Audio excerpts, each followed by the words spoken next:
नमस्कार, मैं हूं अंकुर और आप देख रहे हैं सत्य हिंदी। अब देख लेते हैं अब तक की खबर। राजस्थान कांग्रेस में एक बार फिर हलचल दिखने लगी है। मुख्यमंत्री अशोक गहलोत के सचिन पायलट को लेकर दिए गए बयान पर पायलट ने अब पलटवार किया है। सीएम गहलोत के बयान पर पलटवार करते हुए सचिन पायलट ने कहा कि मेरे धैर्य की तारीफ राहुल गांधी खुद कर चुके हैं। पायलट ने कहा कि उनके इस बयान से किसी को भी अनावश्यक रूप से परेशान नहीं होना चाहिए, इसको राइट स्पिरिट में लेना चाहिए।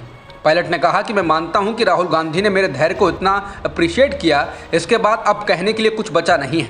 उन्होंने कहा कि आज से पहले भी मुख्यमंत्री ने मेरे बारे में नकारा, निकम्मा जैसी बातें कही थीं, लेकिन अशोक गहलोत जी बुजुर्ग हैं, अनुभवी और पिता तुल्य हैं, वो बोल देते हैं तो मैं बुरा नहीं मानता। बता दें, अशोक गहलोत ने केंद्रीय मंत्री गजेंद्र सिंह शेखावत के बयान के बाद एक बार फिर सचिन पायलट को निशाने पर लिया था। शेखावत ने कहा था कि पायलट चूक गए थे, वो कमज़ोर थे, नहीं तो कब की सरकार बदल जाती। इस पर गहलोत ने कहा कि राजस्थान की सरकार को गिराने और विधायकों की खरीदने की कोशिश की गई थी। सबको मालूम है कि आपने खुद सरकार गिराने का षड्यंत्र किया। अब आप पायलट का नाम ले रहे हो और कह रहे हो कि उनसे चूक हो गई। इससे साबित प्रूफ हो गया कि आप खुद उनके साथ मिले हुए थे। राहुल गांधी ने एक बार फिर अग्निपथ को लेकर पीएम मोदी पर निशाना साधा है। राहुल गांधी ने ट्वीट कर कहा कि प्रधानमंत्री अपने मित्रों को 50 साल के लिए देश के एयरपोर्ट देकर दौलतवीर और युवाओं को सिर्फ 4 साल के ठेके पर अग्निवीर बना रहे हैं। राहुल ने कहा कि आज देश भर में कांग्रेस पार्टी अग्निपथ के खिलाफ सत्याग्रह फॉर यूथ कर रही है। जब तक युवाओं को इंसाफ नहीं मिलता, ये सत्याग्रह नहीं रुकेगा। शिवसेना के बागी एकनाथ शिंदे की याचिका पर डिप्टी स्पीकर और उद्धव ठाकरे की टीम को सुप्रीम कोर्ट ने नोटिस जारी किया है। इस मामले में अब अगली सुनवाई 11 जुलाई को होगी। इसके साथ ही अदालत ने बागियों को डिप्टी स्पीकर द्वारा जारी अयोग्यता नोटिस पर जवाब देने के लिए 11 जुलाई तक की राहत दी है, यानी उन्हें अब इसका जवाब 12 जुलाई तक देना होगा। इसके अलावा सुप्रीम कोर्ट ने सोमवार को डिप्टी स्पीकर नरहरि जिरवाल, मुख्य सचेतक सुनील प्रभु, विधायक दल के नेता अनिल चौधरी और केंद्र को नोटिस जारी किया है। सुप्रीम कोर्ट एकनाथ शिंदे की याचिका पर सुनवाई कर रहा था। पिछले हफ्ते शिंदे और 15 अन्य बागी विधायकों को जारी किए गए अयोग्यता नोटिस को उन्होंने चुनौती दी थी।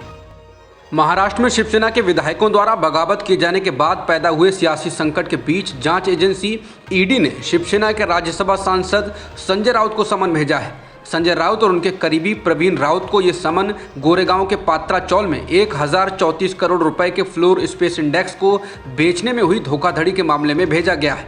कुछ समय पहले ईडी ने इस मामले में संजय राउत और उनके परिवार के सदस्यों की संपत्ति कुर्क कर ली थी। इसमें प्रवीण राउत की 9 करोड़ रुपए की संपत्ति थी और संजय राउत की पत्नी वर्षा राउत का 2 करोड़ रुपए का एक फ्लैट भी शामिल था। संजय राउत और उनके परिवार की यह संपत्ति अलीबाग और दादर में है। ईडी ने साल 2 फरवरी को प्रवीण राउत को इस मामले में गिरफ्तार भी किया था। तब संजय राउत ने कहा था कि वो ईडी के सामने नहीं झुकेंगे।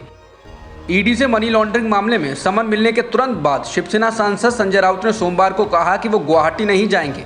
राउत ने कहा कि बेशक जांच एजेंसियां उनके खिलाफ कार्रवाई जारी रख सकती हैं। ईडी ने 60 वर्षीय शिवसेना नेता को पूछताछ के लिए मंगलवार को तलब किया है। ईडी का यह समन महाराष्ट्र में जारी राजनीतिक संकट के बीच आया है। राउत ने एक ट्वीट में लिखा है, मुझे अभी पता चला है कि ईडी ने मुझे तलब किया है। गुट, महाराष्ट्र में बड़े राजनीतिक घटनाक्रम हो रहे हैं। हम बाला साहेब के शिव सैनिक एक बड़ी लड़ाई लड़ रहे हैं। ये मुझे रोकने की साजिश है। बेशक अगर आपने मेरा सिर भी काट दिया तो भी मैं गुवाहाटी का रास्ता नहीं अपनाऊंगा। मुझे गिरफ्तार करो। जय हिंद।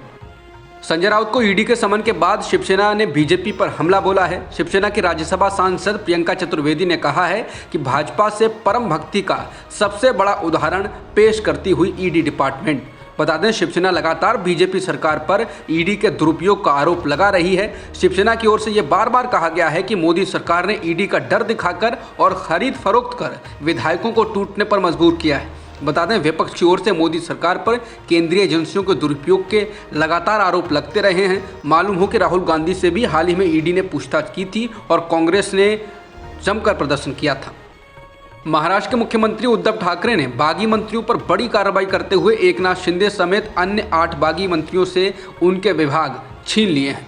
बागी मंत्रियों के विभाग महाविकास आघाड़ी सरकार के दूसरे मंत्रियों को अतिरिक्त प्रभार के तौर पर दिए गए हैं। इसमें एकनाथ शिंदे का विभाग सुभाष देसाई को सौंपा गया है। गुलाब राव पाटिल का विभाग अनिल परब को दिया गया है। महाराष्ट्र मुख्यमंत्री कार्यालय की ओर से कहा गया है कि सीएम उद्धव ठाकरे ने मंत्रियों के विभागों में फेरबदल किया है ताकि जनहित के मुद्दों की उपेक्षा न हो। राष्ट्रपति चुनाव में कुछ विपक्षी दलों के उम्मीदवार यशवंत सिन्हा ने सोमवार को नामांकन दाखिल कर दिया। सिन्हा के नामांकन दाखिल करते वक्त कांग्रेस के पूर्व अध्यक्ष राहुल गांधी, एनसीपी मुखिया शरद पवार, आरजेडी के नेता तेजस्वी यादव, राष्ट्रीय लोकतंत्र के अध्यक्ष जयंत चौधरी, सपा नेता रामगोपाल यादव, जम्मू कश्मीर के पूर्व मुख्यमंत्री फारूक अब्दुल्ला, सपा अध्यक्ष अखिलेश यादव, टीएमसी नेता अभिषेक बनर्जी, राजस्थान के मुख्यमंत्री अशोक गहलोत समेत तमाम विपक्षी नेता मौजूद रहे। कुछ दिन पहले ही एनडीए की उम्मीदवार द्रौपदी मुर्मू ने भी प्रधानमंत्री मोदी, बीजेपी अध्यक्ष जेपी नड्डा सहित एनडीए के दलों के नेताओं की अगुवाई में नामांकन दाखिल किया था। एआईएमआईएम के नेता असदुद्दीन ओवैसी ने राष्ट्रपति चुनाव में कुछ विपक्षी दलों के उम्मीदवार यशवंत सिन्हा को समर्थन देने की घोषणा की है। ओवैसी ने ट्वीट कर कहा कि राष्ट्रपति चुनाव में एआईएमआईएम के विधायक और सांसद विपक्ष के उम्मीदवार यशवंत सिन्हा को वोट देंगे। यशवंत सिन्हा ने मुझसे फोन पर बात की थी। राष्ट्रपति चुनाव में कुछ विपक्षी दलों के उम्मीदवार यशवंत सिन्हा को तेलंगाना की केसीआर सरकार ने समर्थन दिया है। मुख्यमंत्री के चंद्रशेखर राव के बेटे और राज्य सरकार में मंत्री केटी रामाराव ने ट्वीट करके इस बात की जानकारी दी। बता दें कि राष्ट्रपति चुनाव में विपक्ष के उम्मीदवार के चयन के लिए जब ममता बनर्जी ने दिल्ली के कॉन्स्टिट्यूशन क्लब में बैठक बुलाई थी तो टीआरएस इससे गैर हाजिर रही थी। टीआरएस ने कहा था कि वो कांग्रेस के साथ कोई मंच साझा नहीं करेगी।